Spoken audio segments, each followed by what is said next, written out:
Днес ще си говорим за нещо наистина радикално. За кетодиетата. Идеята е проста, но и доста смела. Да накараме тялото си да смени основното си гориво. Вместо въглехидрати, да започне да гори мазнини.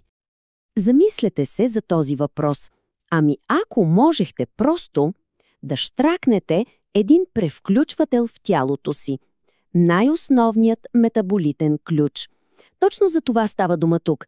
За една фундаментална промяна в начина, по който организмът ни произвежда енергия. Звучи мащабно, нали? И така, нека го видим черно на бяло. Имаме два вида гориво. Стандартното, с което сме свикнали, е глюкозата. Получаваме я от въглехидратите, хляб, паста, сладки неща. Познато, нали? А кетодиетата ни кара да минем на алтернативно гориво. Това са кетоните, които тялото ни произвежда от мазнини. Не е някаква измислица, а напълно естествен втори вариант. И това състояние, в което тялото използва кетони, си има име – кетоза. И тук е много важно да подчертаем нещо.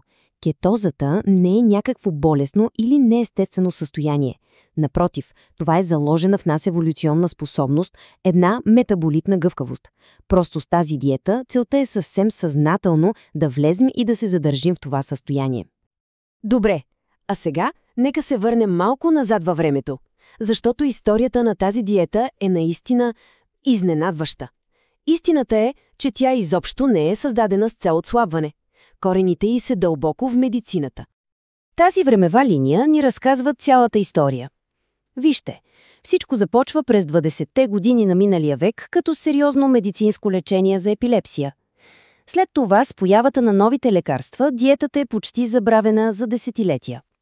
И чак през 90-те интересът се възражда, а в наши дни тя се превръща в глобален феномен за отслабване. Какъв обрата? Добре, да се върнем на биологията. Как точно се случва тази магия? Как се превключва този метаболитен ключ в тялото? Нека разгледаме процеса стъпка по стъпка.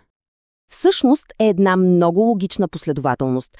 Първо, въглехидратите се орязват драстично. Това е първото и най-важно условие. Така тялото е принудено да изгори всичките си запаси от глюкоза, които се съхраняват като гликоген. Когато те свършат, черният дроб влиза в игра. Той започва да разгражда мазнините до масни киселини и от тях произвежда кетони. И ето, превключването е факт. Новото гориво е в системата. А този цитат обяснява всичко по един брилянтен начин. Помислете си за инсулина като за пазач на масните клетки. Когато ядем въглехидрати, инсулинът е висок и казва «Заключи, складирай енергия». При кетодиетата обаче нивата на инсулин падат рязко. И тогава сигналът е точно обратният. Отключи, време е да горим мазнини. Ето това е ключът към цялата система. Разбира се, такава голяма промяна в метаболизма няма как да мине съвсем без сътресения. Повечето хора в началото се сблъскват с един адаптационен период, който е известен като кетогрип. Да, симптомите не са никак приятни. Главоболие, умора, дори раздразнителност. Но тук е важно да се знае причината. Това не е истински грип. Всичко се дължи на бързата загуба на вода и заедно с нея на важни електролити. Добрата новина е, че е временно. С достатъчно вода, сол и малко търпение, обикновено всичко отминава за броени дни. Добре, след като сме преминали през първоначалния дискомфорт, стигаме до въпроса «Защо?». Какви са потенциалните ползи, които мотивират толкова много хора да се впуснат в това метаболитно пътешествие? Както се вижда, загубата на тегло определено е звездата на шоуто, но далеч не е единствената полза. Много хора съобщават за нещо, което може би е дори по-ценно.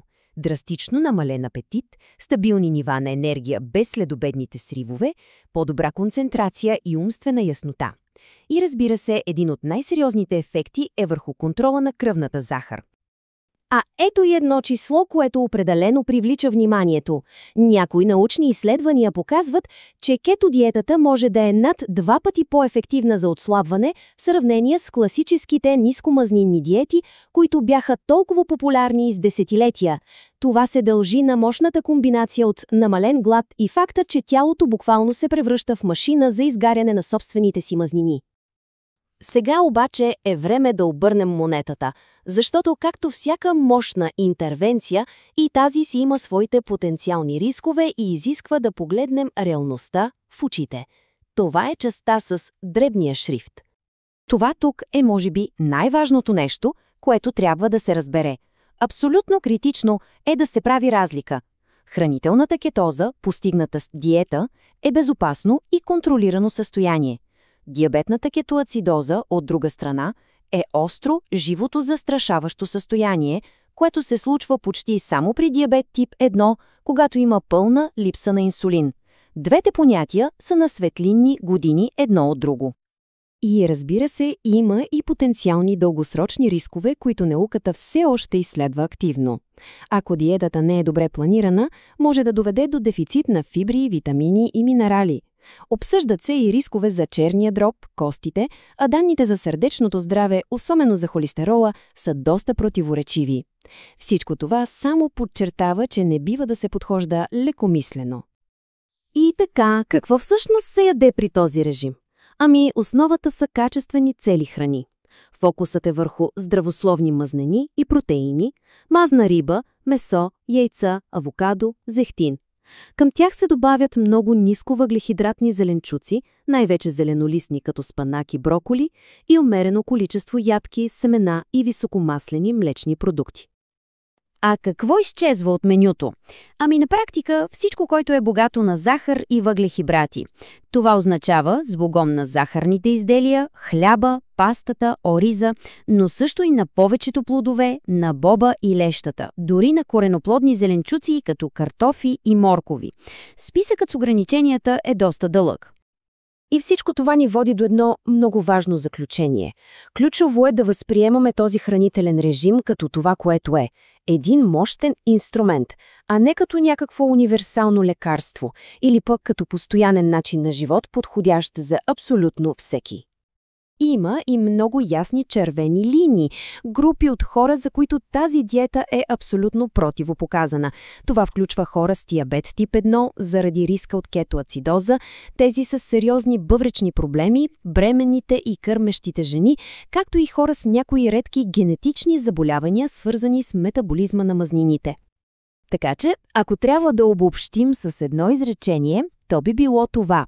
Кетодиетата е силна метаболитна намеса. Тя не е просто още една диета. Тя е инструмент, който в някои случаи може да бъде много ефективен, на който изисква информираност, предпазливост и най-вече задължителна консултация с лекар преди започването й. И за финал, нека завършим с един въпрос за размисъл, който ни връща в началото. Като знаем, че тази диета е родена в неврологията за лечение на мозъчни състояния, дали отслабването е най-интересното й приложение? Какъв ли друг потенциал за здравето на мозъка се крие в кетоните? Потенциал, който тепърва започваме да разкриваме. Определено има над какво да се замислим.